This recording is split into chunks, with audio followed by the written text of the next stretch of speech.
नमस्कार. जयशंकर. मी doctor Mansi Jadhav. Doctor Mansi स्टॉकमध्ये आपल्या सर्वांचं स्वागत आहे. आपल्याला माहिती आहे डॉक्टर मानसी स्टॉकमध्ये आपण ह्या जागी बोलतो अध्यात्म, सेहत आणि जीवनशैलीवरती. आज आपल्यासोबत एक फार खास गेस्ट आलेले आहेत, जे सद्गुरू शंकर महाराजांचे अनुभव आपल्यासोबत शेअर करणार आहेत.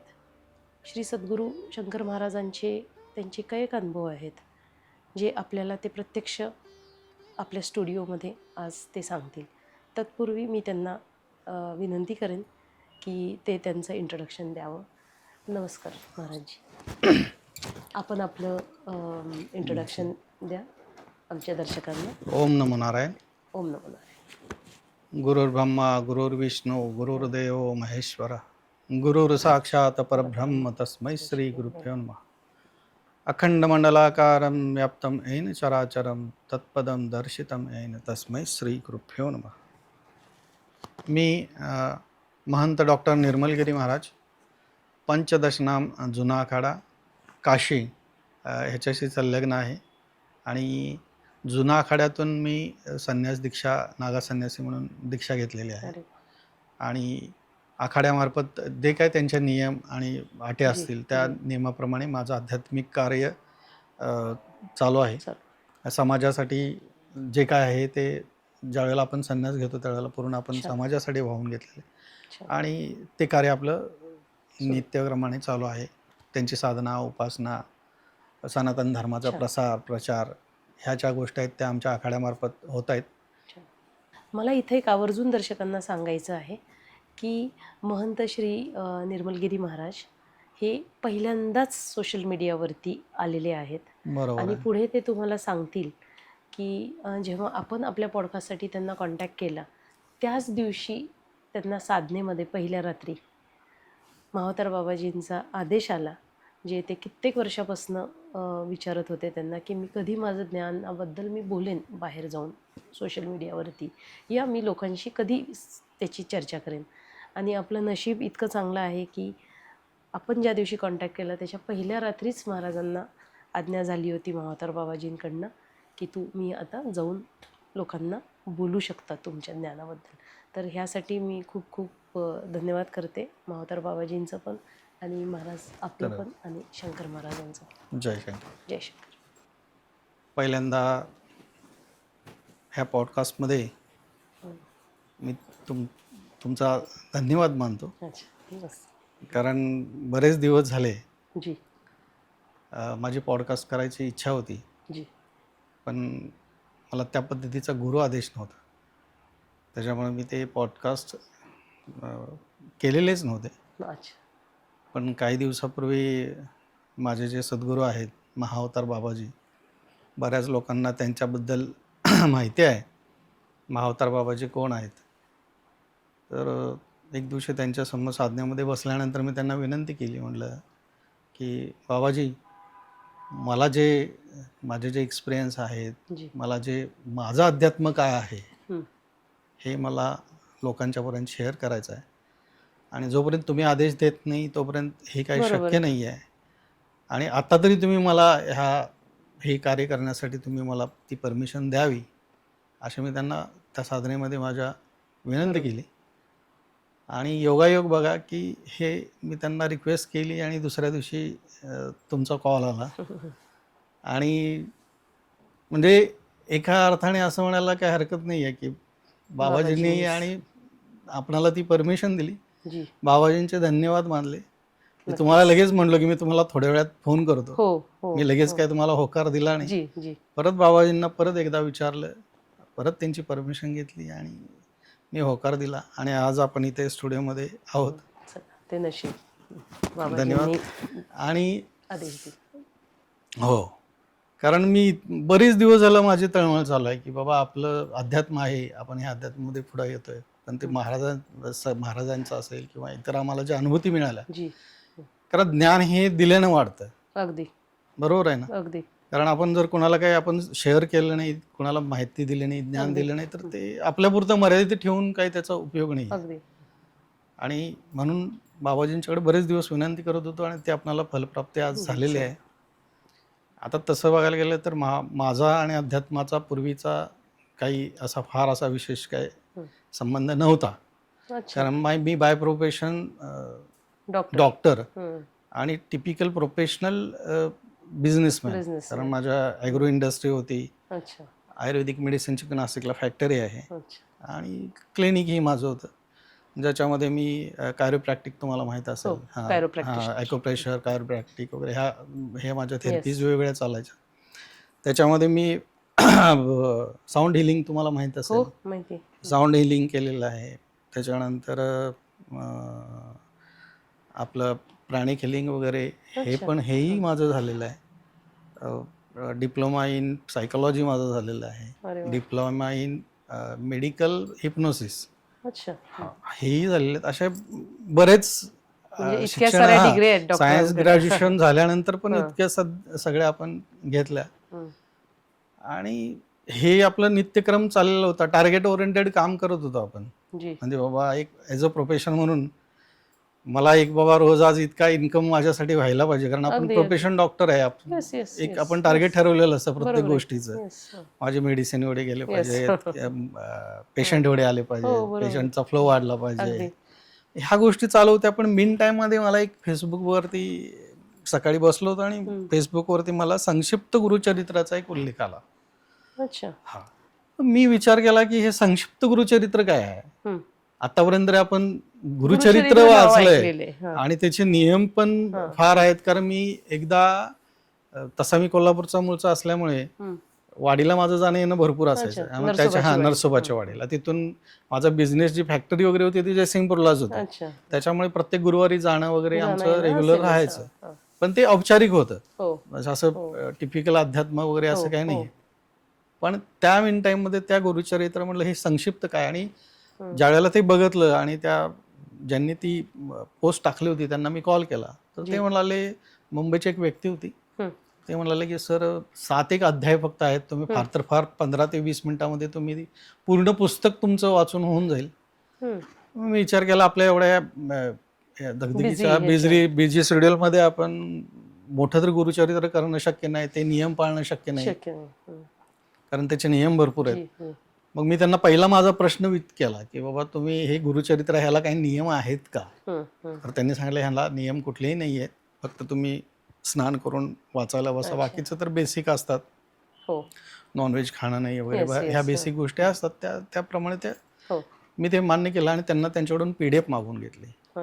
PDF मागवून घेतली. मी मिसेसला सांगितलं की आपण ते पुस्तक पुस्तक नाशिक बुक डेपो म्हणून आहे तिथे जाऊ, ते पुस्तक आणलं आणि ठरवलं असं की एक फॉर्मॅलिटी म्हणून की बाबा चला आपणाला आहे वेळ तर आपण एक 21 दिवसाचं पारायण करू, शक्य आहे तर आपण करून घेऊ. आणि मग मी ते 21 दिवसाचं पारायण पहिल्या दिवशी बसलो. पहिले अनुभूती आहेत त्याच्यामध्ये, त्या अनुभूती वाचल्या. अनुभूती वाचल्यानंतर त्याच्यामध्ये पहिल्यांदा संक्षिप्त गुरुचरित्र आहे, परत स्वामींचं एक भाग आहे त्याच्यामध्ये, आणि त्याच्यानंतर तिसरा भाग हा महाअवतार बाबाजींचा आहे. मी ह्या तिन्ही विचार केला, सगळं पुस्तक आपलं अर्धा पाऊण तासामध्ये वाचून होते, तर आपण पूर्ण पुस्तकच रीड करून घेऊ. पहिलं पारायण वगैरे पहिल्या दिवशी वाचलो आणि म्हटलं हे वाचतोय तर हे पण वाचून घेऊ.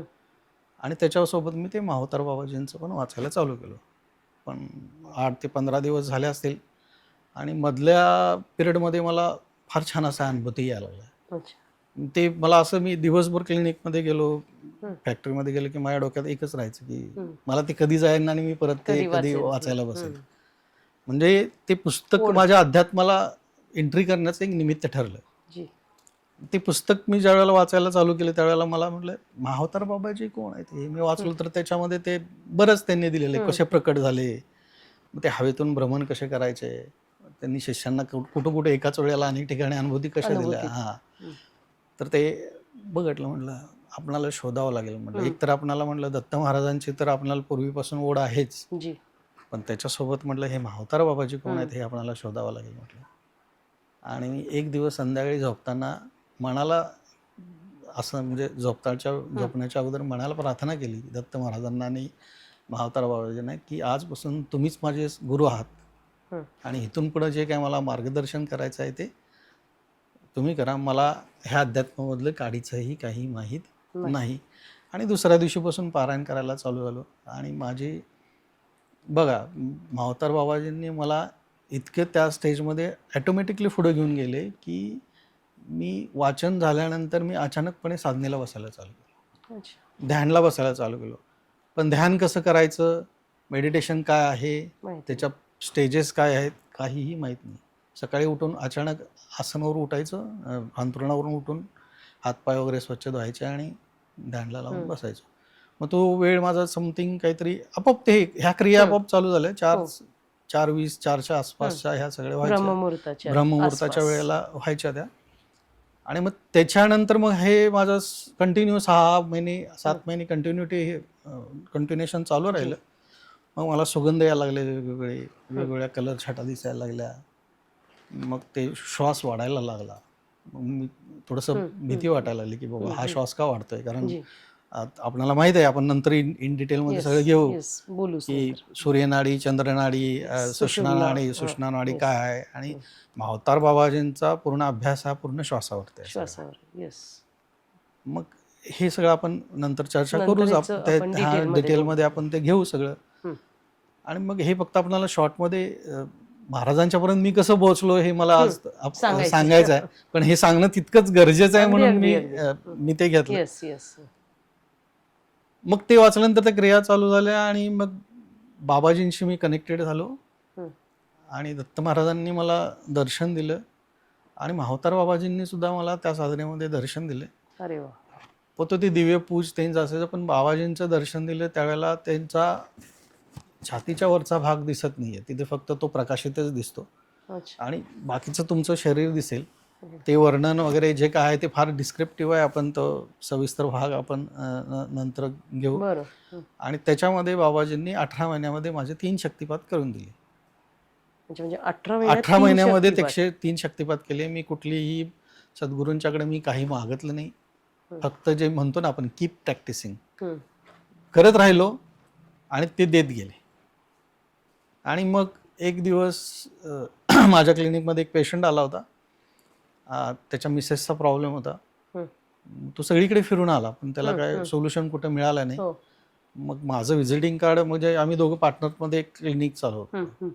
एक ठरले डॉक्टर आणि मी, एका साईडला लेफ्ट साईडला त्यांचं नाव, राईट साईडला माझं नाव.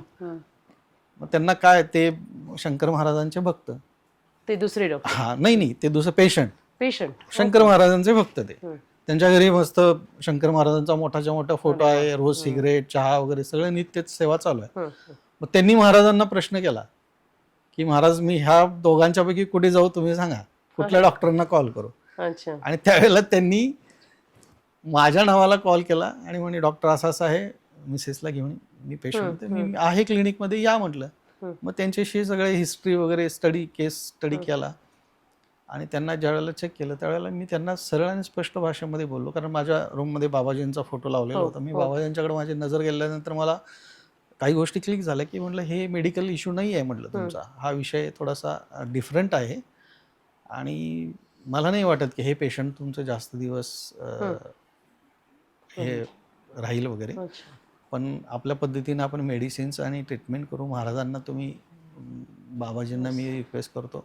पण त्यांना ती खरं बोललेली गोष्ट त्यांना ती आवडली, म्हणजे जी काय रिॲलिटी होती, परिस्थिती होती, आवडली. म्हणजे काय की मी त्यांना बऱ्याच त्यांच्या गुप्त गोष्टी, म्हणजे मेडिकलमधल्या काही गोष्टी मी त्यांना सांगितल्या की त्यांच्या मिसेसच्या हिस्ट्रीमधून. मग त्यांना त्या पटल्यामुळे त्यांनी तिथे एक मुळे गुरुजी म्हणून आहेत, तर त्यांनी फोन केला आणि त्यांनी फोनवरून आमचं संभाषण करून दिलं. मग संभाषण केल्यानंतर त्यांना थोडंसं काहीतरी व्हायब्रेशन वेगळे जाणवले असतील. मग ते त्या दिवशीच रात्री माझ्या क्लिनिकमध्ये आले आणि आम्ही ते मुळे गुरुजी आणि हे पेशंट तर होतच, आणि दुसरे विनायक सहस्त्रबुद्धे म्हणून त्यांच्यासोबत एक जण आले, जे गिरनारला प्रत्येक महिन्यातून 4 वेळाला जातात. म्हणजे ते लोकांना, साधकांना गिरनारला घेऊन जातात, त्यांची सेवा आहे महाराजांची. ते आले. आमची ती 7 वाजता समथिंग काहीतरी 6-7 वाजता चर्चा चालू झाली होती. ती अखंड आमची रात्री 12-1 वाजले तरी कोणच उठायला तयार नाही. अरे वा. कारण इतकं ते आमचा एक्सपिरियन्स शेअरिंग वगैरे बऱ्याच गोष्टी झाल्या. गुरफटून गेलो त्याच्यामध्ये. आणि मग त्याच्यानंतर मग मी बाबाजींची साधना उपासना भरपूर करत होतो. कारण ऑलरेडी तुम्ही त्याच्यात मी होतो होतातच, त्या त्याच्यामध्ये, पण पाठवर मी होता. कुणाला शेअर नाही केलेलं नव्हतं की मी मावतार बाबाजींचं करतो. हो. पण ज्यावेळेला त्यांच्या लक्षात आलं, मग त्यांनी थोडंसं माझं सिटीमध्ये बाहेर थोडासा प्रचार करायला बाबाजींच्या बाबतीत चालू केला. कोण मुळे? मळी गुरुजी. हा. मग त्यांनी सांगायला गेले की बाबा असे असे डॉक्टर आहेत हम्म. आणि ते मावतार बाबाजींचं करतात. मग त्यांचे जे काय ग्रुप होता त्या ग्रुपमध्ये माझं इंट्रोडक्शन झालं, हम्म. आमचे अनुभव शेअरिंग झाले. आणि ज्या स्थानावरती मी गेलो होतो तिथे महाराजांच्या पादुका होत्या पंचवटीमध्ये, शंकर महाराज. शंकर महाराजांच्या, आणि तिथे दर्शन घेतलं आणि तिथे फोटो होता. मग त्या फोटोच्या समोरच मी महाराजांच्या फोटोच्या समोर बसलेलो होतो, समोरच फोटो होता. आणि माझी अचानक त्यांच्याशी नजरानजर झाली. ती भेदक नजर आहे ना त्यांची, हो. आणि मला एकदम असं म्हणजे व्हायबल झाल्यासारखं झालं. मी विचार केला, मी कधी ह्यांच्याशी कनेक्टेड झालो होतो, म्हणजे मला ते थोडंसं फिलिंग आले. मग मला ते लक्षात आलं की पुण्याला मी 2001ला माझे मित्र इथे पुण्यामध्ये जज होते. अच्छा. त्यांना दिवाळीसाठी घेण्यासाठी मी कोल्हापूरवरून इथे आलो होतो. त्यावेळेला त्यांनी मला मठामध्ये घेऊन गेले होते, पद्मावतीच्या. हा, इथे धनकवडीला, नंदगवडीला, धनकवडीच्या मठामध्ये. मग मला त्यावेळेला क्लिक झालं की अरे म्हटलं, ते आपण ज्या समाधीला दर्शनासाठी गेलो होतो ती समाधी म्हणजेच शंकर महाराजांची आहे. मग त्यावेळेला मला शंकर महाराजांच्या बाबतीत थोडंसं ते आयडिया आली. मग काही दिवस आमचा हा आध्यात्मिक चर्चा प्रवास चालू झाला. आणि एक दिवशी मुळे महाराज आणि त्यांचे एक सहकारी होते चैतन बागुल म्हणून, ते म्हणले की आम्हाला तुमच्या घरी शंकर महाराजांचा एक फोटो द्यायचा आहे. आणि मग त्यांनी एक दिवस ठरवला, गुरुवार. आणि त्याच्यानंतर मग त्यांनी तो, माझ्याकडे अजूनही आहे तो छोटा फोटो, एवढी साईज असेल. दत्त महाराज आहेत, स्वामी आहेत, आणि स्वामीनंतर शंकर महाराजांचा फोटो आहे, असं ती फोटो त्यांनी दिला. मग आम्ही चांगलं स्वागत वगैरे केलं, फोटो पूजन केलं. आणि तो फोटो माझ्याकडे मावतार बाबाजींचा 6 फुटाचा फोटो आहे, म्हणजे प्रत्यक्ष हाताने पेंटिंग बनवून घेतलेलं आहे कोल्हापूरवरून ते. मग तिथे तो फोटो खाली ठेवला. मग ज्यावेळेला मी ब्रह्ममुहूर्तावर साधनेला बसतो त्यावेळेला काही दिवस निघून गेले. आणि ब्रह्ममुहूर्तावर 4:20ला माझ्या नित्यनेमाप्रमाणे मी आसनावर बसलो. माझ्या त्या मावतार बाबाजींचे जे काय साधना उपासना क्रिया चालू होत्या त्या माझ्या चालू होत्या, श्वासावरचं सगळं. आणि अचानक मला डोळे उघडले आणि त्या फोटोचं आणि माझे नजरानजर झाले शंकर महाराजांच्या. आणि बघितलं तर फक्त अंग थरथर कापायला लागलं, स्वेटिंग चालू झालं, घाम यायला चालू झालं. मी म्हटलं हा काय प्रकार आहे. आणि बघितलं तर त्या फोटोमधून ती आकृती छोटी, इतकाच फोटो असेल त्याच्यामध्ये, ती आकृती बाहेर आली फोटोमधून. आणि ती इतकी मोठी झाली की ती जवळपास माझी नजर अशी वर चालली होती त्या रूममध्ये, कारण रूमला लॉक होतं. कारण मी आमच्या साधनामध्ये असं होतं की मावतार बाबाजींच्या क्रियायोगामध्ये आम्ही ज्या वेळेला साधना करतो त्यावेळेला त्या बंद रूममध्ये करतो. आम्ही असं ओपन साधनेला नाही बसत. ते तुम्हाला काय आहे ते आपण नंतर त्याच्यावरती सविस्तर बोलू. ती आकृती इतकी मोठी झाली, मी बघितल्यानंतर पहिल्यांदा मला 2-5 मिनिट नंतर काय सुचलं नाही, कारण मी पूर्ण घामानं भिजलेलो होतो. काय करायचं काय सुचायला तयार नाही. मग मी शेवटी तिथं लोटांगण घातलं त्याच पोझिशनमध्ये, तसंच दंडवत घातला महाराजांना. आणि तो मी दर्शन दिल्याबद्दल म्हटलं मी फार ऋणी आहे, आभारी आहे म्हटलं. आणि माझ्याकडून काय सेवा हवी आहे मला तुम्ही सांगावी, त्याप्रमाणे मी. त्यावेळेला ती नजरभेद झाली आणि तो फोटो परत छोटा झाला. आणि तो छोटा होऊन तो प्रकाश माझ्या हृदयामध्ये, हृदयामध्ये तो प्रवेश घेतला. महाराजांचं मी दंडवत घातल्यानंतर नमस्कार करून स्वागत केलं आणि आमच्या कार्याला आम्ही चालू झालं. पण तिथून ज्या आमच्या महाराजांच्या आणि माझ्या ज्या अनुभूती यायला लागल्या त्या जबरदस्त होत्या. म्हणजे एक प्रकारे महाराजांनी तो आशीर्वादच मला त्यावेळेला त्या साधनेमध्ये ब्रह्ममुहूर्तावरती दिला. असं म्हणलं जातं की सप्तऋषी जे आहेत हे ब्रह्ममुहूर्तावरती, तो 20-25 मिनिटाचा काळ असतो ताई. 4:20 ते 4:40, 4:50 आसपास त्यावेळेला हे सप्तऋषी भ्रमण करतात. आणि भ्रमण करताना ते रोज कुठला साधक कुठल्या साधना करतो हे चेक करत असतात. ते बघतात की नियमितता किती आहे, म्हणजे कंटिन्युटी किती आहे, हा किती महिने बसतोय, किती वर्ष बसतोय. आणि ज्या वेळेला त्यांना एखादा कॉन्फिडन्स वाटतो की बाबा नाही हा साधक उत्तम आहे आणि याला काहीतरी आपण प्रदान केलं पाहिजे, त्यावेळेला तुम्हाला ते काहीतरी देऊन जातात. तो हा मला प्रसाद म्हणावा लागेल. प्रसादच म्हणावं लागेल. तो प्रसादच होता. मी धन्य झालो. सकाळी मी घरी सगळ्यांना सांगितलं असं अशी घटना माझ्यासोबत घडली. हं, कारण माझी समथिंग काहीतरी 4:00-4:30ला 4:20ला साधना बसलो आसनवरती 4 वाला. 9, 9:30 कधी-कधी 10 वाजायचे. हं. म्हणजे आतमध्ये क्रिया चालायचे, वेगवेगळे आवाज यायचे. मग घरचे घाबरून जायचे. म्हणजे दरवाजा वाजवायचे, हा आहे की हां, अच्छा. कारण हं. इतकी वेळ बसणं आतमध्ये हे नाहीये ना, Yes, म्हणजे सोपं नाही. सोपं नाही आहे ते.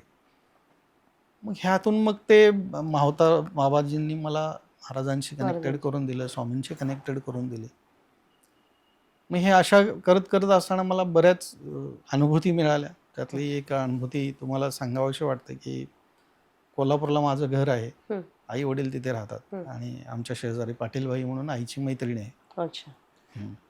तर त्यांची मुलगी नांदणी जयसिंगपूरजवळ तिचं लग्न केलेलं होतं. मग तिला समथिंग काहीतरी 3रीला म्हणजे 6 आणि 3 9 वर्षाची एक कन्या होती. हं, आणि ती कन्या अचानकपणेच रडायला लागली, ओरडायची हं. आणि तिला त्या वस्तू उडताना दिसायच्या. अच्छा. हां, मग मग माझ्या आईने मला तो फोनवरून सांगितलं की अरे असं असं आहे आणि थोडंसं तू हं. एवढी साधना वगैरे करतोस. कारण आई पप्पांना पण वडिलांना पण काय माहिती Yes, नाही ना हे माहितीच नाही. अध्यात्मामधलं काय माझ्या बाबतीत काय चाललं ते. ठीक आहे, मी काय म्हटलं बाबा गावात काय आपणाला ह्या काय भानगडीत मी आपणाला काय पडायचं नाही आहे म्हटलं, मला काय असलं काय बघायचं वगैरे काय हे नाही आहे. नाही नाही म्हणे बिचारी पोरगी आहे तिची जी मुलीची आई आहे ती माझी वर्गमैत्रीण. म्हणजे अच्छा. आम्ही एकाच वर्गात 10वी पर्यंत शिकलो. हं, मग ती पण म्हणाली दादा तुम्ही काही करा बघा थोडासा. तो त्यांच्याच घरातल्या एका फॅमिलीने भानामतीचा प्रकार केलेला होता अच्छा. असं ते म्हणतात. हं, म्हणजे ड्रॉवरमधले पैसे उडून गायब व्हायचे, किल्ली गायब व्हायची, हं. कुठेतरी उडून पडायची, चप्पल गायब व्हायचे, मोबाईल गायब व्हायचे, दागिने गायब व्हायचे. आणि त्या पोरगी ती असे बोलायची की बघा ते चाललं उडत तिकडे, इथे पडलं तिथे पडलं असं सगळं. आणि मग ती नंतर किंचळायची वगैरे, घाबरून जायची वगैरे अशा घटना घडल्या. मग मी म्हटलं मी तरी कोल्हापूरला येऊ शकत नाही आहे, तुम्ही एक काम करा, तुम्ही मुलगीला घ्या आणि माझ्याकडे या. मग आईला म्हटलं तूच घेऊन ये, हो. त्यांना सोबत घे आणि तू इकडे घेऊन ये. आता मेन टाईममध्ये काय झालं की मुलगी स्लीपर क्लासमध्ये बसले आणि बसमध्येच तिचा दंगा चालू झाला 8 वाजता. अच्छा. म्हणजे ती ओरडायला लागली, किंचाळायला लागली थोडंसं. मग ते सगळेजण घाबरले. कारण कसं आहे की बसमध्ये सायलेन्स लागतो. मग ते बाकीचे हे होते ते ओरडायला लागले त्यांना की तुम्ही बघा नाही तर मग तुम्ही उतरून जा म्हणून. हो. मग मी जेवण करत बसलो होतो 8-8:30 क्लिनिकमध्ये आलो होतो, जेवण करायला बसलो होतो आणि आईचा फोन झाला, अरे बाबा असं असं झालंय आणि ती फार दंगा करते बाबा, काहीतरी कर आणि शांत कर.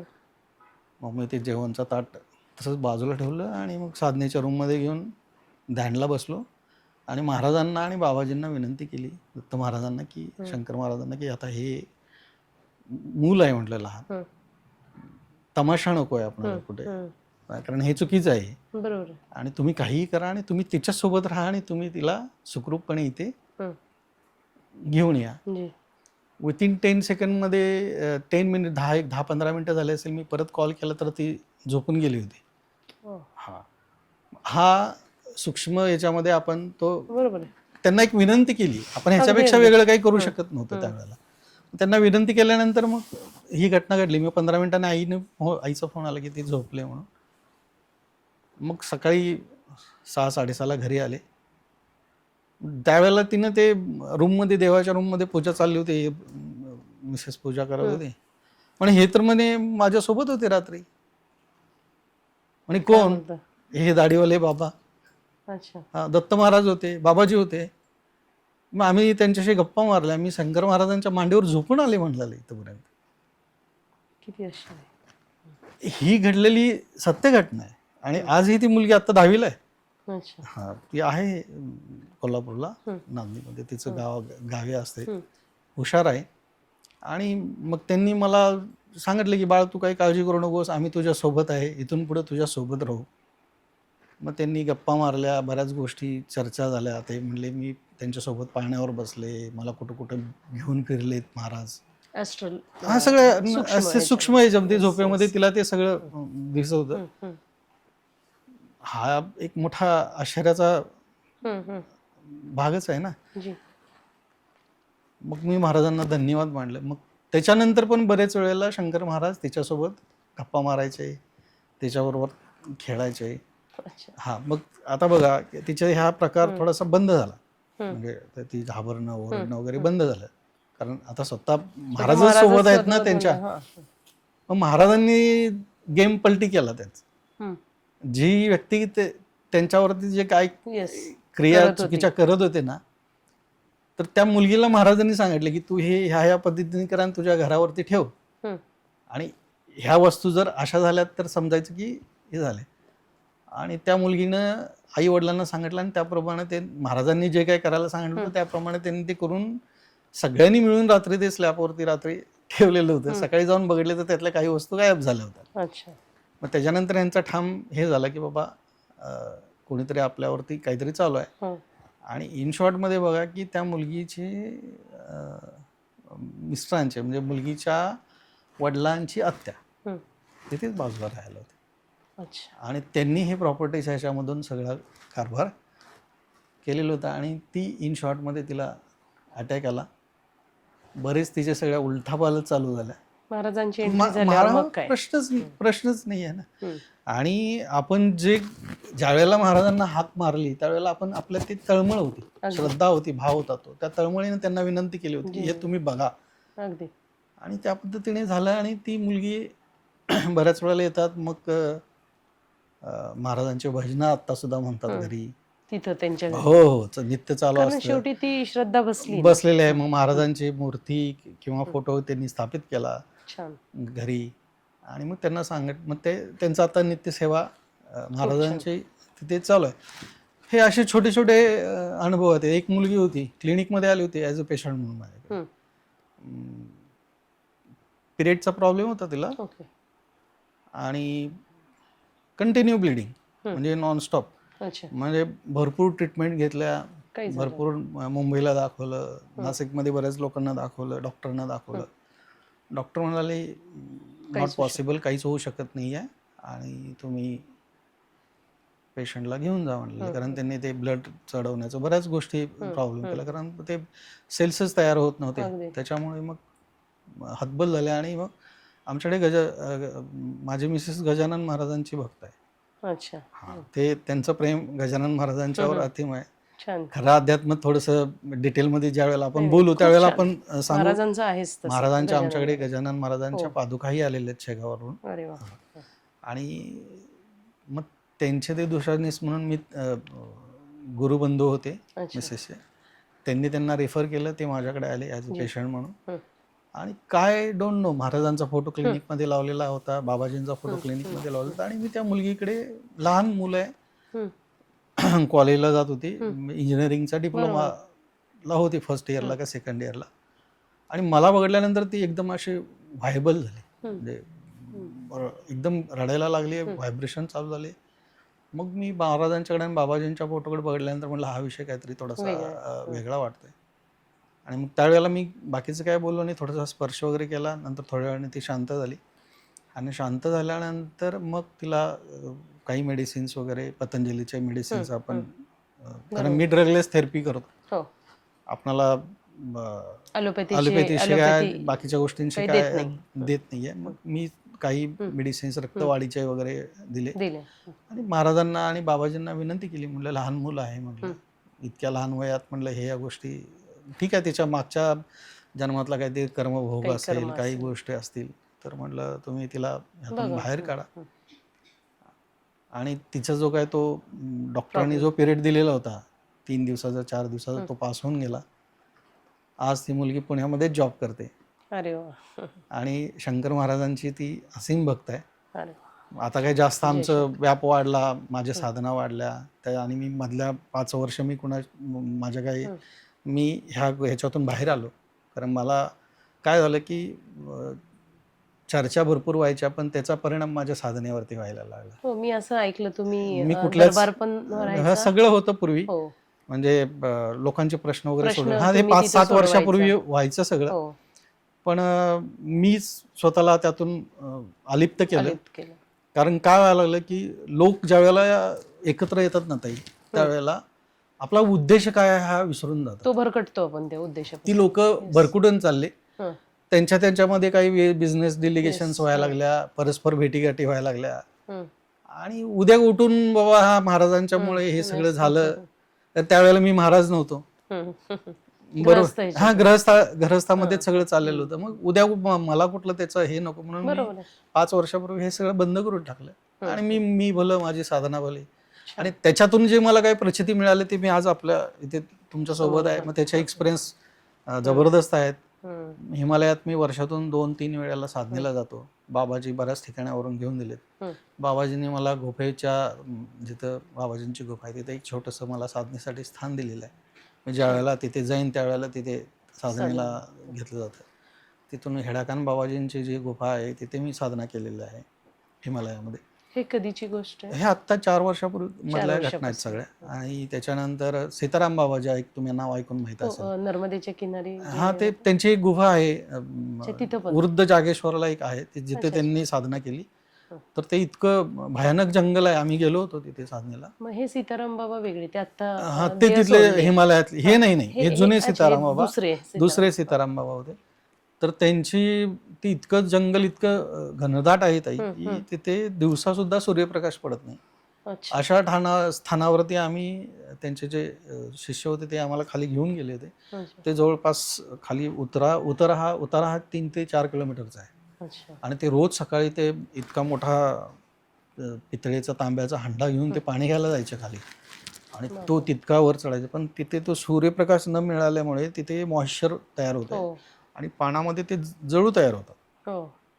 म्हणजे आपण माहिती. रक्त शोषतात ना ते. रक्त हां. शोषण करणार. म्हणजे आम्ही ज्यावेळेला ते 4 किलोमीटर खाली उतरून गेलो त्यावेळेला आम्ही ज्यावेळेला पायाकडे बघलं तर आम्हाला किती जळू आमच्या पायाला चिटकले बापरे. होते.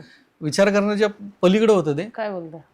भयानक होतं ते. कारण आणि बरं ते जाणवत पण नव्हतं, पण ते, आणि कितीही प्रयत्न तुम्ही काही करून ते shoes निघत वगैरे? पण नव्हतेच पायामध्ये शूज वगैरे काहीच घातले नव्हते. आणि देवाचं आणि पाणी बरं हे प्यायला? हा, आणि साधनेला जायचं होतं Yes, आणि ते महाराज सोबत होते तर ते तर अनवाणी होते, त्यांच्या पायात चप्पल सुद्धा नव्हतं. आणि त्यांना काही झालं नाही. नाही, त्यांच्याही पायाला लागले होते. ते म्हणाले अरे उनका है वो लेके जा रे, पिने दो असं त्यांचं चाललं होतं. म्हणजे त्यामध्ये पण त्यांचा किती मोठा भाव होता बघा. हो. मग आम्ही तिथे साधना वगैरे केली. अशा बऱ्याच हिमालयातील आपण गुप्तस्थानावरती गुफामध्ये बाबाजींनी मला घेऊन गेलेले आहेत, तिथे साधना केलेली आहे.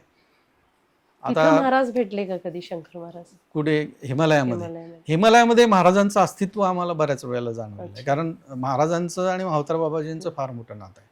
हं. म्हणजे मी असं हं. ऐकलेलं आहे किंवा अनुभूती घेतलेली आहे की ज्या वेळेला शंकर महाराज 12 वर्षाचे होते त्यावेळेला तुम्हाला आपण ऐकलो, वाचन केलेलं आहे की ते हिमालयामध्ये निघून गेले. हिमालयामध्ये गेले. शंकर गीतेत पण शंकर आहे गीतेमध्ये त्याचा पण उल्लेख. त्याचा उल्लेख आहे. मग गेले तर कुठे गेले ते? तर ते मावतार बाबाजींच्या सोबत होते. शंकर महाराज हे तर महादेवाचे, शिवाचे अवतार आहेत, आणि मावतार बाबाजी हे पण शिवाचे अवतार आहेत. शिवाजी. म्हणजे असंही म्हणलं जातं की गुरु गोरक्षनाथ महाराज म्हणजेच मावतार बाबाजी, आणि शिवजी म्हणजेच मावतार बाबाजींचं रूप आहे, आणि शंकर महाराज म्हणजेच नाथपंथ आहे, अगदी. नाथपंथाशी कनेक्टेड आहेत. हे सगळे हे सगळं कनेक्टेड आहे. ह्याच्यापेक्षा जर जवळचं तुम्ही जर नातं बघायचं म्हटलं ना, शंकर महाराजांच्या आणि बाबाजींचं जर आपण विचार केला ना, तर तुम्ही डॉक्टर राम भोसलेंचं नाव ऐकलं असाल. हो, त्यांचं ते येस येस पुस्तक आहे दिव्य स्पर्श. त्याच्यामध्ये हो, आपली चर्चा याच्यावरती वाचलं नाही. त्याच्यामध्ये डॉक्टर राम भोसले हे क्रांतिकारी आहेत. म्हणजे पूर्वी त्यांचं आत्मचरित्र फार सुंदर आहे. ते आत्मचरित्र वाचलंय मी त्यांचं. बरं, आणि हेही तुम्ही वाचा. हो, ह्याच्यामध्ये फार सुंदर त्यांनी पूर्ण क्रम दिलेला आहे. अच्छा. ते क्रांतिकारी होते, आणि एका क्रांतिकारी लेडीजला सातारच्या एका अधिकारी वर्गातील व्यक्तीने, इतर जातीमधल्या धर्मातल्या व्यक्तीने त्याच्यावरती अत्याचार केला होता. अच्छा. आणि ज्यावेळेला हे क्रांतिकारांची बैठक झाली त्यावेळेला ती जबाबदारी त्याला मारण्याची डॉक्टर राम भोसलेंच्यावरती दिलेली होती. डॉक्टर राम भोसलेंनी ती पूर्ण सगळा तिथला अभ्यास वगैरे केला, तिथे गेले, तो अधिकारी काय आहे, आणि डॉक्टर राम भोसले साधू रूपामध्ये त्याच्या घरी जाऊन राहिले. अच्छा. आणि त्याला असं सांगितलं की बाबा, म्हणजे मी जे वाचन केले काही चुकीही असू शकते याच्यामध्ये, माफ करावं, कारण मला जे वाचन केलं हा त्याच्यामध्ये थोडस संदर्भ आहे, हा संदर्भ आहे, तुम्हाला त्या पुस्तकामध्ये मिळेल. आणि ज्यावेळेला ते तिथे गेले त्यावेळेला त्या अधिकाऱ्याला त्यांनी स्पष्ट सांगितलं की तुझं असं असं तुझ्यावरती हल्ला होणार आहे आणि मी तुझा जीव वाचवण्यासाठी आलो. त्याच्या घरामध्ये राहिले 3 दिवस आणि टायमिंग सेट होतं, म्हणजे टायमिंग ठरवून सांगलेलं होतं की तुला ह्या वेळेला तुझ्यावरती हे होणार आहे.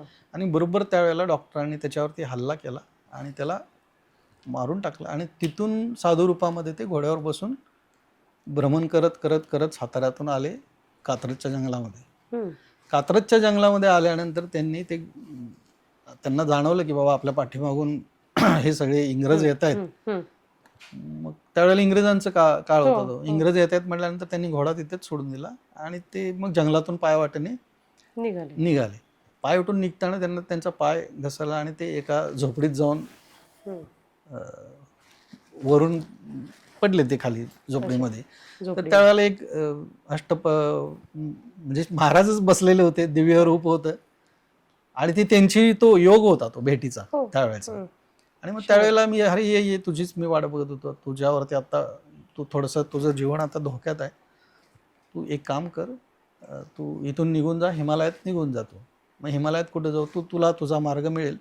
आणि त्यावेळेला अचानक तिथे लख्ख सूर्यप्रकाश झाला.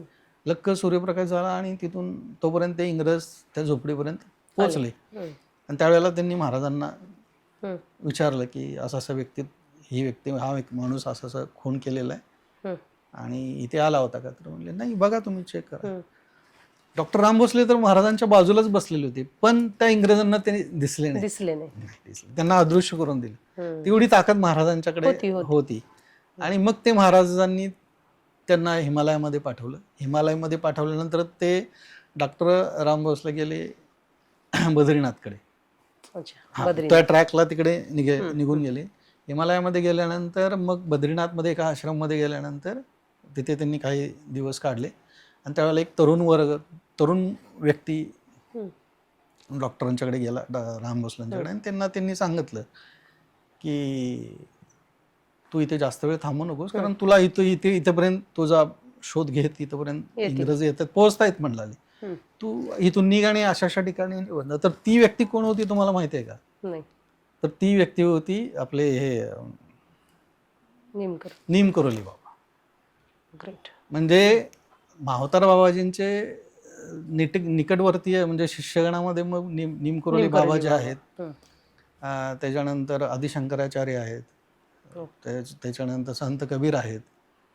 मी असंही माझ्या साधनेमध्ये मी बघितलेलं आहे की जे आपले येशू ख्रिस्त जे आहेत त्यांनीही माहुतार बाबाजींच्या सोबत सहवास बरेच वर्ष काढलेलं आहे.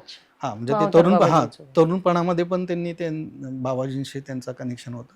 आणि आफ्टर त्यांना ज्या वेळेला क्रूजवरती हे केलं त्याच्यानंतर त्यांना एका गुफेमध्ये ठेवण्यात आलं होतं शिळा लावून.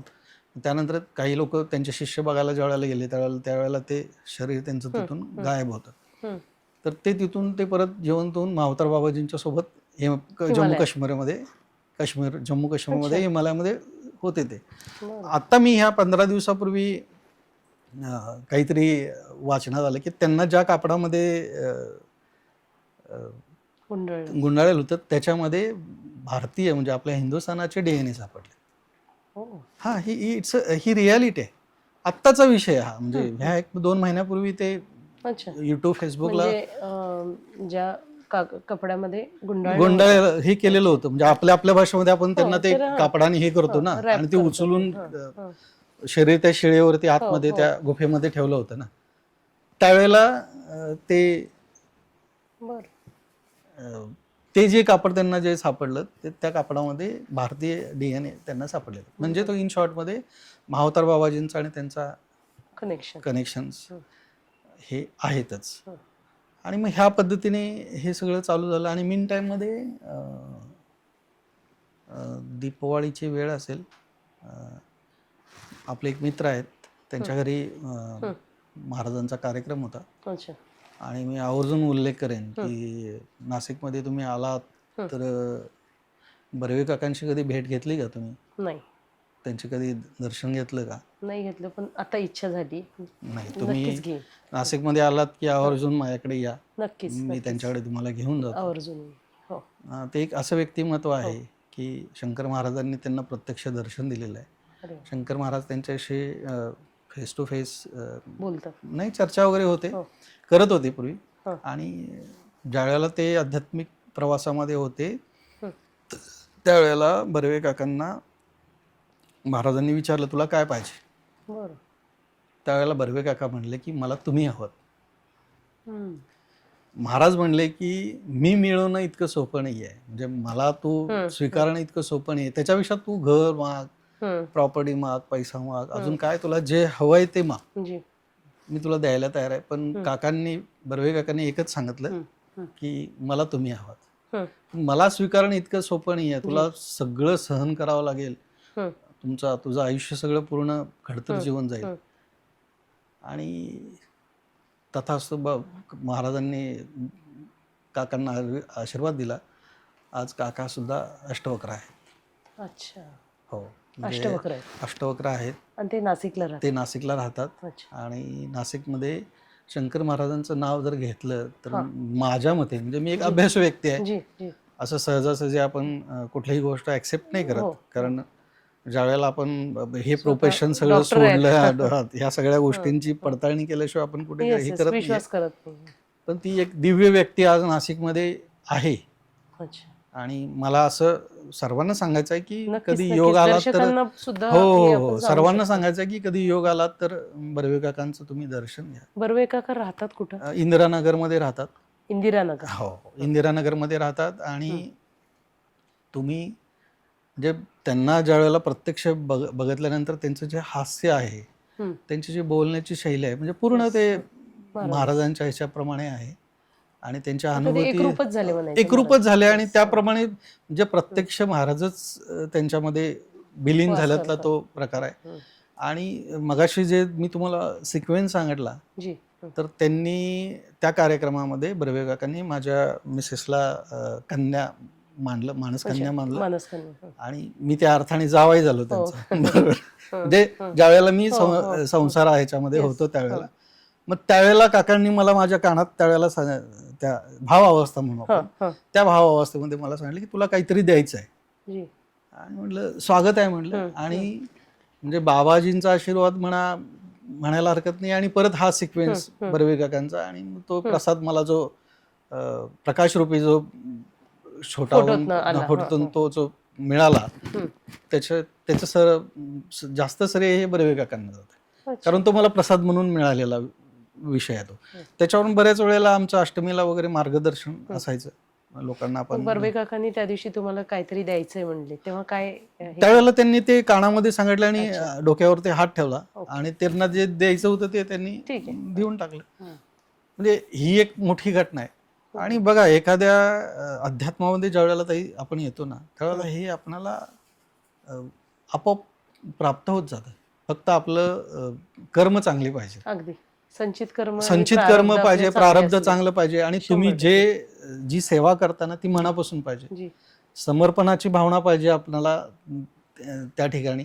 म्हणजे जरी महाराज असले तरी महाराजांच्या वेळी जर तुम्ही समर्पित जर झाला तर तुम्हाला बाकीच्या इतर गोष्टींचा विचार करायची गरज नाही. ते हे बघा, कर्मभोग हा कोणालाही चुकलेला नाहीये, देवांना नाहीये. म्हणजे श्रीरामांना सुद्धा 14 वर्ष वनवास भोगावा लागला. आपण तर किस पेड की मुली किस पेड की पत्ती असं आपलं आयुष्य आहे. पण सद्गुरूंच्या सानिध्यात गेल्यानंतर तिची जी तीव्रता आहे ना, ती आपली कमी होते. म्हणजे एखादा व्यक्ती जर बिल्डिंग वरून खाली पडल्यानंतर जर त्याला वेदना होणार आहे, पडणार तो निश्चित आहे, पण त्याची तीव्रता कमी होईल. अलगद तुम्हाला सद्गुरू झेलतील आणि तुम्हाला खाली ठेवतील. ह्या गोष्टी आहेत. आणि तुम्ही जे आध्यात्मिक जे कार्य दिलेलं आहे, जे सद्गुरूंनी जे दिलेलं आहे, महाराजांनी दिलेलं आहे, बाबाजींनी दिलेलं आहे, स्वामींनी दिलेलं आहे, बरोबर, ते आपण जर मनापासून जर केलं ना, तर आपणाला कोणाकडे हे करायची गरज नाहीये. आणि आम्ही तेच केलं. बरेच लोक आमच्याकडे यायचे, म्हणजे की गुरुजी म्हणायचे, गुरुजी माझा असा प्रॉब्लेम आहे. बघा, ज्ञान मागायला कुणी तुमच्याकडे येणार नाही, भौतिक सुखासाठी येतील. आमच्याकडे तो प्रकार फार वाढला. भौतिक सुखासाठी लोक यायला लागले, म्हणजे काहीही विचारायला लागले, काही पण करायला. त्याच्यासाठी आपण बसलेलो नाही. आपला उद्देश वेगळा आहे. आपणाला ज्या आध्यात्मिक प्रक्रियेमधून पार पडून आपल्याला जे प्राप्त करायचं तो आपला विषय वेगळा आहे. त्याच्यामध्ये कोणी येऊन असं मला म्हटलं नाही की मला साधना शिकवा, मला ध्यान शिकवा, मला तुमच्यासारखं बनायचं आहे, मला आध्यात्मिक माझी प्रगती करायची आहे. बरोबर आहे. बरोबर. मला एक सिम्पल थिंग आहे की ज्या वेळेला आपला लॅपटॉप आहे, भले तो आयपॅड असू दे, ज्या वेळेला त्याच्यामध्ये डाटा हेवी होतो ना ताई, त्यावेळेला तो करप्ट होतो, हँग होऊन जातो. बरोबर. बरोबर आहे ना, हँग होतो ना. मग तुम्ही काय करता त्यावेळेला, आपण काय करतो ज्या वेळेला तुमचा पीसी हँग होतो त्यावेळेला काय करता तुम्ही? फॉर्मॅट मारता. नाही फॉर्मॅट करा, तुम्ही रिस्टार्ट करता. अच्छा, रिस्टार्ट करता. ओके. काय करता आपण? रिस्टार्ट करतो. बरोबर आहे नाही? हां हां. तुम्ही तुमच्या शरीराला ताई किती वेळा रिस्टार्ट केले? बरोबर आहे. आपण करतच नाही. आपण फक्त त्या वापर चाललेला आहे फक्त. आपण कधी आपल्या शरीराला डिफॉल्ट मोडवरती नाही दिलेलं. अगदी. आज आपल्याकडे आयफोन आहे, त्याची 2.25 लाख रुपये किंमत आहे, पण त्याचं जर चार्जिंग जर 0% असेल तर त्याची व्हॅल्यू काय आहे? 0. टोटली 0 आहे. तसं आपण आपलं शरीर किती वेळेला रिचार्ज केलं? येस. आपण प्रत्येक गोष्ट निवडून घेतो, म्हणजे द बेस्ट आयफोन पाहिजे, कापड बेस्ट पाहिजे, पण स्वतःसाठी तुम्ही किती वेळ खर्च केला? आणि स्वतःचे विचार तेवढे बेस्ट पाहिजे हे कधी कोणी विचारच नाहीच केला. अहो ताई, आम्ही अभ्यासामध्ये असं बघितलेलं की दर 15 सेकंदाला एक विचार येतो. हो. 70 ते 80 हजार विचार येतात दिवस. इतके विचार आपले येतात. मग ज्यावेळेला हे इतके विचार आपले शरीर सहन करतं, अगदी. मग तुम्हाला त्या शरीराला डिफॉल्ट मोड मध्ये नेऊन तुम्हाला ते रिचार्ज करायला लागेल ना. अगदी. मग त्याच्यासाठी काय करायला पाहिजे? तर बाबाजींनी मेडिटेशन दिलेलं आहे. 20 मिनिटं तुम्ही स्वतःसाठी वेळ काढा. पण आजकाल लोकांना तेही करायला नको. इझिली काय असेल तर सांगा, आम्ही ते करायला तयार आहे. बरोबर. 4 पैसे आम्ही तुम्हाला देतो, पण तुम्ही करा. बरोबर. आजची परिस्थिती ही अशी आहे. आणि बघा, पूर्वी जॉईंट फॅमिली होती, जॉईंट फॅमिलीमध्ये कनेक्टिव्हिटी होती, बरोबर, आणि एकमेकांना मॉरल सपोर्ट होता. हो. आज हे अलिप्त होत चाललंय. आज एक जनरेशन लगेच डिप्रेशनमध्ये जातं. त्याच्यामुळेच ही अधोगती लागली समाजाची आज. एकदम बरोबर आहे. कारण तुम्हाला एखादी गोष्ट सहन करण्याची ती ताकदच तुमच्यामध्ये राहिलेली नाहीये. तुम्ही लगेच डिप्रेसिव्ह माइंडमध्ये जातात. पूर्वी बघा, एखादा नवरा बायकोचा संसार चालला तर तू कसंही उडून न्यायचे. आज ते होतंय का? नाही. 3 महिन्यामध्ये 4 महिन्यामध्ये डायव्हर्स होत चाललेले आहेत. ह्याच्या पाठीमागे हेच रिझन हेच आहे. मी ह्या मताचा आहे की अध्यात्म आणि सायन्स ह्याचा बॅलन्स करून आपण जर गेलो, बरोबर, तरच आपणाला अगदी अंधश्रद्धेच्या बळी नाही पडायचं आहे आपल्याला. तेच मी आत्ताच चर्चा होत होती आमची, तुम्ही तयार होत होता तेव्हा, की श्रद्धा आणि अंधश्रद्धा फार मोठा फरक आहे. एक थिन लाईन आहे, आपल्याला हे समजणं फार गरजेचं आहे. बरोबर आहे. आणि कधी नकळत आपण इकडून तिकडं पार करतो आणि तिकडून इकडं पार करतो, आणि तिथं आपण देवाला बदनाम करतो. नाही, मला सांगा ना, तुम्ही आज एका मंदिरामध्ये गेला, तिथं तुम्ही एखादी विश मागितली तर ती पूर्ण झाली की तुम्ही दुसऱ्या मंदिरामध्ये जाता. आजची ही सिच्युएशन आहे. म्हणजे आपण मिनिटाला देव बदलतो. आपणाला हे कसं प्राप्त व्हाय? म्हणून मी मगाशी जे माझा अनुभव सांगितला ना, की मी सद्गुरूंच्या भावतार बाबाजींच्यावरती आणि दत्तप्रभूंच्यावरती मी फक्त विश्वास ठेवला. मी जे मला जे समज मिळालं ते मी करत राहिलो. मी कुठली अपेक्षा नाही ठेवली की मला हे मिळावं, मला सिद्धी मिळाव्यात, किंवा मला अजून काहीतरी प्राप्त व्हावं, मला लोकांचं भविष्य कानामध्ये काढायला पाहिजे, मग मी त्यांच्या ह्याच्यासाठी आपला हे नाही आहे. कारण ह्याचा जो प्रवास आहे ना ताई, फार म्हणजे फार छान आहे आणि फार डिस्क्रिप्टिव्ह आहे. म्हणजे आपण त्याच्यावरती एक स्पेशल माझा आध्यात्मिक प्रवास म्हणून जो आहे ना आपला, नक्कीच त्याच्यावर आपण करू. मग तो एक हाय प्रोफाईल मधला सगळ्यात म्हणजे म्हणतो ना आपण डिसेंट राहणारा व्यक्ती, एक संन्यासी कसा बनतो, त्याचा जो काय प्रवास आहे ना, तो म्हणजे खरंच नक्कीच आम्ही ती ज्या वेळेला आम्ही हे सगळं चोगळून मोळून आपण अभ्यास केला ना, त्यावेळेला हे सगळं स्वीकारलेलं आहे. भगवा स्वीकारणं इतकं सोपं नाही आहे. आजकाल अध्यात्म हे फक्त मनोरंजन झालंय. बरोबर आहे. म्हणजे तुम्ही युट्यूबला बघा, इन्स्टाला बघा, कोणी उठतं, एखादा मंत्र देतो, हे हा मंत्र जप करा, तुम्ही कोट्यावधी बनाल, तुम्हाला करोड रुपये मिळतील. How it is possible? हे शक्य नाही. तुमच्या कर्मभोगामध्ये जेवढं आहे ना, तेवढंच तुम्हाला मिळणार आहे.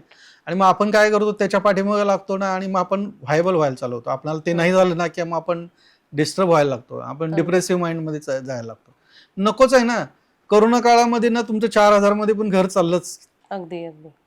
ज्या वेळेला करोना होता ना त्यावेळेला आपल्या रिक्वायरमेंट किती होत्या, ज्यावेळेला लॉकडाऊन चालू होतं त्यावेळेला पण आपण हेल्दी जीवन जगलो त्या 3-6 महिन्यामध्ये. अगदी अगदी. तुमच्या अपेक्षा किती होत्या त्यावेळेला? 3-5 हजार मध्ये घर चाललं ना 6 महिने. वॉर्डरोब भरून जरी कपडे असले तर त्याच्यातले 2च कपडे वापरले जायचे, कारण घरच्या बाहेर जायचं आणि तुमच्या बाहेरचं खाणं, बाहेरचं खाणं अनवॉन्टेड नाही. ज्या आपल्या अपेक्षा आहेत, हे पाहिजे काहीच ते नाही. पाहिजे, अगदी अगदी. रोज ही कपडे पाहिजेत, हे खायला पाहिजे, सगळं काहीच बंद नाही. झालं ना. Yes. पण आपण जगलो ना. अगदी तेच जीवन आम्ही आज जगतोय. बरोबर. आजच्या स्टेजला मी माझ्या कुटुंबासोबत म्हणजे सांगायला काही हरकत नाही की मी संन्यास दीक्षा घेतल्यानंतर माझ्या ज्या गुरुमाताजी आहेत, जी. हा, त्या कुठं असतात? त्या गिरनारला आहेत. अच्छा. गिरनार जवळ गोंडल म्हणून तालुका प्लेस आहे, अच्छा. तुम्ही ऐकलं हा, असाल हा, तर. तिथं आपला आश्रम आहे, दत्त गिरनारी आश्रम आहे. अच्छा. तर तिथं त्या माझ्या गुरुमाताजी असतात, साध्वी सरस्वती गिरी माताजी. अच्छा. त्या महाकालीच्या भक्त आहेत आणि माझ्या संन्यास गुरुच्या दीक्षाच्या गुरु त्याच आहेत. बरं. आणि म्हणजे असं म्हणायला काही हरकत नाही की मागच्या जन्मामध्ये त्यांचं आणि मुलाचं आणि आईचं नातं जे आपण जी, म्हणतो ना, हां. ते नातं आत्ता आमचं ह्या जन्मामध्ये अरे वा. कनेक्टेडच आहे. म्हणजे ते ह्या बाबतीत पण आपण नंतर यावरती आपण नक्कीच सविस्तर याच्यासाठी आपल्याला बरेच सगळ्या पॉडकास्ट करावे लागतील. चर्चा करूया. हो, हो. आणि ह्या पद्धतीने आणि हे सगळं अनुभव जर मांडला तर देव आहे, नाही तर तेही दगड आहे, काहीच नाही आहे. बरोबर. आम्ही मांडला तो, आम्ही विश्वास ठेवला, भक्ती केली. तुकाराम महाराजांनी पण सांगितले, तुम्ही काही करू नका, भक्ती करा, तुम्हाला सगळं मिळेल. आम्ही ती भक्ती केली, आम्हाला मिळालंय, पण अजून आम्हाला बरंच काही शिकायचं आहे, बऱ्याच गोष्टी हे करून घ्यायच्या आहेत. अशा पद्धतीने माझं सगळं सिक्वेन्स छान चाललेलं आहे. म्हणजे अध्यात्म अभ्यास चालू आहे. आता सध्या जनसंपर्क 0 आहे. फक्त मधल्या काळामध्ये मी कोपरगावला भिक्षेसाठी गेलो होतो दत्त जयंतीच्या वेळेला. त्यावेळेला ठोंबरी गुरु म्हणून आपले एका साधनेच्या ठिकाणी त्यांची आणि माझी भेट झाली होती. त्यावेळेला दत्तपार आहे तिथे नदीच्या किनारी, आणि त्याचा उल्लेख गुरुचरित्रामध्ये आहे. तिथे गेल्यानंतर गुरु गोरक्षनाथाच्या मंदिरामध्ये गेलो. तिथं गोरक्षनाथांचं मंदिर आहे आणि बरेच दिवस तिथे गोरक्षनाथांनी तिथे साधना वगैरे केलेली आहे. आणि तिथे मंदिरात गेल्यानंतर मला काही गोष्टी आदेशरूपी प्राप्त झाल्या किंवा ते हे झालं.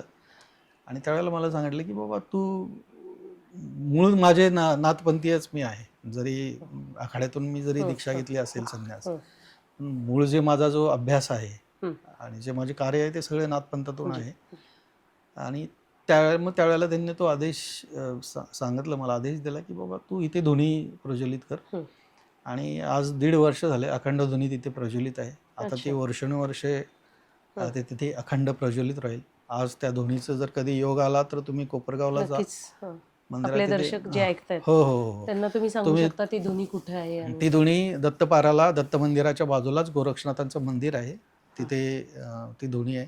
आणि त्याची चेतना इतकी जबरदस्त आहे, ऊर्जा इतकी जबरदस्त आहे की जे साक्षात गोरक्षनाथांचा आशीर्वाद प्राप्त रूपी ती ध्वनी चालते. प्रत्येक पौर्णिमेला मी जाऊन तिथे हवन वगैरे करतो. आणि सुंदर असा प्रवास चालू आहे महाराजांच्या कृपेने. आणि ह्याच्याबद्दल अजून एक तुम्हाला महाराजांच्या बाबतीत सांगायचं म्हणजे, मगाशी मी तुम्हाला एक उदाहरण सांगितलं डॉक्टर राम भोसलेंचं. क्लिनिकमध्ये मी बसलो होतो, दुपारची वेळ होती आणि एक पेशंट मला लांबून येणार होता, येवला वगैरे ह्या साईडवरून येणार होता.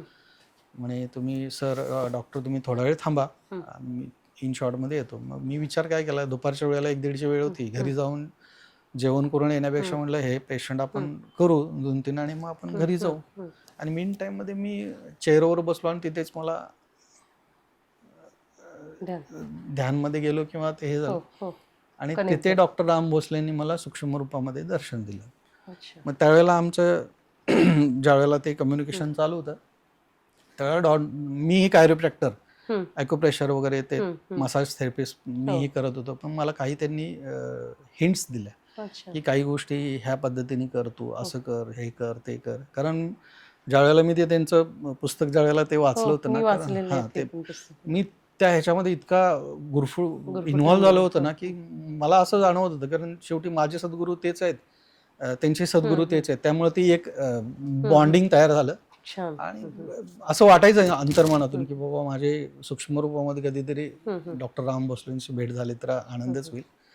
आणि त्याप्रमाणे त्यांचं ते सूक्ष्म रूपामध्ये आमचं तो झालं. दर्शन त्यांनी दिलं. काही मला स्टेप्स किंवा त्या प्रोसिजर शिकवल्या आणि त्याचा उपयोग मला माझ्या पेशंटच्या ह्याच्यामध्ये भरपूर झाला. म्हणजे बरेच लोकांच्या गुडघ्याचे ऑपरेशन्स वगैरे आम्ही ते प्रेशर पॉईंट्स किंवा ते कायरोप्रॅक्टिकने बरेच रिकवर केले. मेन टाईममध्ये मी दिवाळीसाठी कोल्हापूरला चाललो होतो. मी आणि मिसेस आम्ही चाललो होतो. मुलं ऑलरेडी अगोदर गेलेली होती. आणि ते मगाशी मुळे गुरुजींचा आपण उल्लेख केला, मगाशी मी केला ना, मुळे गुरुजींचा इथं नारायणगावपर्यंत आला आणि त्यांचा कॉल आला की तुम्ही म्हणे एक काम करा डॉक्टर साहेब, की जाता जाताना तुम्ही पुण्यामध्ये हडपसरला पप्पा पुराणिक आहेत त्यांच्या घरी तुम्ही जा. मी त्यांना फोन करून सांगितलंय आणि तुम्ही जस्ट एक तेही महाराजांचे भक्त आहेत आणि तुम्ही आपण भेट घेऊ. मी साधी कपडे घातलेले होते. मिसेसला म्हटलं आपल्याला जायचं आहे. मग आम्ही ड्रेस कोड थोडासा चेंज केला, सलवार व्हाईट वगैरे घातला आणि आम्ही गेलो. पप्पांच्या घरी गेल्यानंतर पुराणिकांनी त्यांच्याविषयी महाराजांच्या बाबतीत त्यांचे अनुभव ते त्यांचे एक्सपिरियन्स वगैरे सगळे आम्ही शेअर केलो. मग मला म्हणलेले थांबा आपण वरती जाऊ म्हणलेले. त्यांच्या वरतीच ते राहतात. हां, तिथे वरती गेलो तर माई तिथे झोपलेल्या होत्या. मग म्हटलं, मग त्यांनी ओळख वगैरे करून दिली. त्यांचा मुलगाही होता त्यावेळेला. मग आमची चर्चा वगैरे झाली आणि मग ते म्हणाले बघा म्हणे डॉक्टर माईंना म्हणाले गुडघ्याचा प्रॉब्लेम आहे आणि त्यांना चालता वगैरे येत नाही, फार त्यांना त्रास होतोय. म्हणलं ठीक आहे, म्हणलं असं आहे का, म्हणलं बरं ठीक आहे. म्हणलं मी त्यांना म्हणलं तुम्ही 2 मिनटं बाहेर जा. त्या रूमवरती बेडवरती झोपलेल्या होत्या आणि मी दरवाजा लावून घेतला आणि माझे कायरोप्रॅक्टिक आणि त्या काही थेरपीज मला ते पॉईंट्स वगैरे ते सगळ्या ट्रीटमेंट एक 20 मिनटं त्यांना केल्या आणि त्यांना म्हणलं की तुम्ही आता उठा. मग त्या उठल्या आणि म्हणलं थोडंसं हॉलमध्ये थोड्याशा तुम्ही 5-10 पावलं चालून बघा आणि तुम्ही ते प्रॅक्टिस करा, तोपर्यंत मी खाली जातो. मग आम्ही खाली आलो तोपर्यंत माईवरून डायरेक्ट चहाच घेऊन आल्या, कारण 4 दिवस त्या झोपून होत्या. आणि खाली आल्यानंतर मग आम्ही चहा वगैरे पाजला. मग पप्पांनी विचारलं की अरे तुम्ही काय केला की मी उठून बसला वगैरे. हे सगळं ह्यांच्या कृपेमुळे आहे. आपण फक्त एक निमित्त होतो. तर अशा भरपूर एक्सपिरियन्स आपल्याकडे अनुभूती महाराजांच्या मिळालेल्या आहेत. आज मी असंच एवढंच म्हणेन की श्रद्धा ठेवा, अंधश्रद्धा ठेवू नका. आजकाल शंकर महाराजांच्या बाबतीमध्ये बरंच काही महाराजांच्या बाबतीत चाललेलं आहे. आम्ही ह्या सगळ्या गोष्टींच्या पासून थोडंसं आम्ही आमच्या साधनेवरती भर दिलेला आहे, कारण आम्हाला ईश्वर प्राप्ती आणि आमचं जे काय उद्देश आहे त्यांनी आम्हाला जे बाबाजींनी आम्हाला जो संयुक्त याने प्रवास जसा दिलेला आहे त्या प्रवासाप्रमाणे आम्ही चाललेलो आहे. त्यातला एक भाग आम्हाला सगळे एका वेळेला मला एक वेळ आली की गिरनारला गेल्यानंतर दत्त महाराजांनी आणि बाबाजींनी सांगितले की आता तू हे सगळं संसाराचं तू सगळं त्याग कर आणि तू संन्यास दीक्षा घे. त्याप्रमाणे मग मी जाऊन दीक्षा घेतली प्रयागराजला महाकुंभमध्ये. त्याच्या अगोदर 4 वर्ष अगोदर मी भगवा धारण केलेला होता. मग दीक्षा घेतली आणि तो प्रवास चालू आहे. पण त्याचे पण अनुभव आहेत ना, जसे जे संन्यास दीक्षेचे जे अनुभव आहेत ना त्या पण इतक्या कसा तो गिरनारमध्ये आम्हाला संदेश प्राप्त झाला आणि काय सिक्वेन्स झाला ना हे पण फार सुंदर असं सांगण्यासारखं आहे. सगळ्या गोष्टींवरती हे एका याच्यामध्ये नाही, हे एका याच्यामध्ये शक्य नाही होणार. कारण कसं आहे की एक गोष्ट शेअर करायची, आता माझा संन्यास हो ह्या एकमेकांना कनेक्टेड आहेत. मग त्याच्यामध्ये शंकर महाराज आहेत, यांच्याबद्दल तर आपण बोलतोयच. महावतार बाबाजींचं तर ते माझे सद्गुरू आहेत, दत्त महाराज आहेत, दत्तप्रभूजी आहेत भगवान. त्याच्यानंतर माझा महाकाली मातेशी संपर्क झाला, म्हणजे त्यांची साधना झाली. त्याच्यानंतर मी काही दिवसानंतर बगलामुखी मातेशी माझे दर्शन झालेले आहेत आणि मला बगलामुखी मातेने साधनेमध्ये असताना येऊन मला प्रत्यक्ष प्रकटीकरण होऊन मला विचारलं होतं की मी तुझ्या घरी येतोय म्हणून, म्हणजे मला तुझ्याकडे यायचं आहे. पण दुर्बुद्धी बघा, नवीन साधक होतं त्यामुळे हे दश महाविद्या महाकाली मातेबद्दल माहिती आहे, पण ह्या दश महाविद्यामध्ये बगलामुखी कोण आहे, त्रिपुरा सुंदरी कोण आहे हे काहीच माहिती नाही. नवीन साधक आहे आपण, आपणाला एवढं आयडिया नाही आहे ना. त्यावेळेला ते बगलामुखी माता ज्यावेळेला यायचं, मग मी म्हटलं तुम्ही कोण आहे मला माहिती नाही आहे. म्हटलं मी माझ्या बाबाजींना विचारतो आणि मग तुम्हाला सांगतो. होतं. मग आत्ता मी ज्यावेळेला माईच्या पाठीमागे लागलो की मला तुझी साधना करायची आहे, तुझी उपासना करायची आहे, 3 वर्ष मला शक्य नाही झालं ते. मी अक्षरशः तळमळत होतो दीक्षेसाठी, पण मला दीक्षा मिळाली नाही 3 वर्ष. ज्या दिवशी माझी संन्यास दीक्षा झाली, ज्यावेळेला माझं स्वतःचं पिंडदान केलं, बरोबर, त्याच्यानंतर मग माझी बगलामुखी मातेचे स्वीकार झाला आणि माझी ती दीक्षा झाली. अशा पद्धतीने आध्यात्मिक प्रवास आपला चालू आहे. महाराजांचे आशीर्वाद आहेत, स्वामींचा आशीर्वाद आहे, मावतार बाबाजींचा तर म्हणजे विषयच नाही आहे की सांगायचं इतकंच. मला ह्याच्यामध्ये सांगतो की बाबाजींच्या पेक्षा माझ्यासाठी महत्त्वाचं कोण नाही आहे माझ्या लाईफमध्ये. कारण जे ते म्हणतील ते होतं, ते ज्या पद्धतीने म्हणतील त्या पद्धतीने मी माझं आध्यात्मिक कार्य चालू केलेलं आहे. त्याच्या अनुभूती, त्याच्या एक्सपिरियन्स, मग मी हिमालयात कसा गेलो त्यावरती मला पॉडकास्ट करू. ताई मी फक्त बाबाजींच्या जवळ नवीन साधक होतो त्यावेळेला इच्छा प्रकट केली होती की मला तुमच्याकडे यायचं आहे, मला गुफेमध्ये कधी घेऊन जाता. आणि ती स्टोरी मोठी आहे, मी शॉर्टमध्ये 2 मिनिटं सांगतो तुम्हाला. आणि मला अचानक 2 दिवसांनी एक दिल्लीवरून कॉल येतो की तुम्हाला बाबाजींच्या गुफेला जायचं आहे आणि तुम्ही ह्या तारखेला सकाळी 6 वाजता ह्या स्थानावरती हजर राहा. आणि मी तिथे गेल्यानंतर तिथले अनुभूती वेगळ्याच होत्या. म्हणजे आज टिल डेटला मला माहिती नाहीत की त्या प्रवासाचा माझा खर्च कोण केला होता. म्हणजे बाबाजींनी तिथे घेऊन गेले, मग तिथे माझा तो ॲस्ट्रल प्रवास झाला. म्हणजे स्वतःच्या शरीरामधून मी कसं ॲस्ट्रल ट्रॅव्हल केला. मला ज्या गोष्टी मला त्या लोकांच्या सोबत असताना मला ज्या बघता आल्या नाहीत त्या बाबाजींनी मला सूक्ष्म रूपामध्ये फिरवलेलं आहे. तर हा सगळा तत्व एकच आहे, फक्त रूप वेगवेगळे आहेत. प्रत्येकाचं कार्य प्रत्येकांना दिलेलं आहे, त्याप्रमाणे ते चालू आहे. आम्हालाही कुठल्या तरी चांगल्या कार्यासाठी सद्गुरूंनी निवडले, महाराजांची कृपा आहे. ह्या पद्धतीने आमचा हा प्रवास अखंड चालूच आहे. असाच अनुभूती, प्रवास, मार्गदर्शन, आणि मी अजूनही शिकत आहे. आमच्याकडून जे काय ज्ञान, जे काय छोटं मोठं साधना उपासना ज्या द्यायच्या आहेत त्या आम्ही तुम्हाला फक्त घेणारा पाहिजे. द्यायला आम्ही आम्ही देणारे कोण नाही आहेत, देणारे सद्गुरूच आहेत. आम्ही फक्त नाममात्र एक त्यातलं निमित्त आहोत. तर ह्या पद्धतीने आपण तो प्रवास नक्कीच चालू करूया. जय शंकर. आज आपण इतकं सुंदर महाराजांचं सगळा प्रवास आपण ऐकलात. ह्याबद्दल आपल्याला सगळ्यांना काय वाटलं हे नक्कीच तुम्ही कमेंट बॉक्समध्ये सांगा. आणि इतकंच नाही तर महंत डॉक्टर निर्मलगिरी महाराजांचं आपण महाअवतार बाबाजींबद्दल एक सेपरेट पॉडकास्ट करतोय. त्याचं कारण असं आहे की ह्यांची जी महाअवतार बाबाजींसोबत जी एक नाळ जुडलेली आहे ती एक वेगळ्या लेवलवर आहे. तर महाअवतार बाबाजी आणि महंत डॉक्टर निर्मलगिरी महाराजांचं आपण हे पॉडकास्ट सेपरेट करू. कारण त्यासाठी सांगण्यासाठी त्यांच्याकडं बरंच काही आहे बाबाजींचं आणि त्यांच्या नात्याबद्दल. आणि आज त्यांनी जे काही आपल्याला शंकर महाराजांबद्दल त्यांचे अनुभव सांगितले त्यासाठी म्हणजे खूप खूप धन्यवाद महाराज. ऐकण्यासाठी तर खूप इच्छा आहे. आणखीन पॉडकास्ट आपण नक्की करू. 4 तास चालू शकतो, मला माहिती. पण वेळेअभावी आपण आता हे फक्त मी 1% फक्त 1 to 2% मी फक्त शेअर केलेलं आहे, कारण वेळ कमी आहे, आपल्याला बोलायचं जास्त आहे. तर आपण परत एकदा करूया ह्याच्याबद्दल. हो, नक्कीच. आणि आज आपण इथं आलात त्याबद्दल खूप खूप धन्यवाद. आणि लवकरच आपण दुसऱ्या पॉडकास्टमध्ये नक्की भेटू. जय शंकर. जय शंकर.